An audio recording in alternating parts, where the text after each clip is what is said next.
મુખ્યમંત્રી ભૂપેન્દ્રભાઈ પટેલે રાજ્ય સરકારના લાંચ રૂશ્વત વિરોધી બ્યુરો અધિકારી કર્મચારીઓની ભ્રષ્ટાચારનો વિરોધ કરીએ, રાષ્ટ્ર પ્રત્યે સમર્પિત રહીએ તેના ધ્યેય મંત્ર સાથે ગાંધીનગર ખાતે આયોજિત પ્રથમ ચિંતન શિબિરનો પ્રારંભ કરાવ્યો હતો।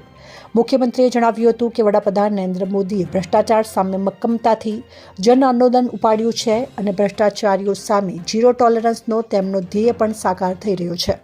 મુખ્યમંત્રીએ ગેરકાયદેસર રીતે યેન કેન પ્રકારે મેળવી કે પડાવી લેવાની ધાર્મિક, આધ્યાત્મિક અને કાયદાકીય રીતે ગુનાહિત પ્રવૃત્તિ કરનારાઓ સામેના જંગમાં એસીબી અધિકારીઓને રાજ્ય સરકારના સંપૂર્ણ સહયોગની ખાતરી આપી હતી।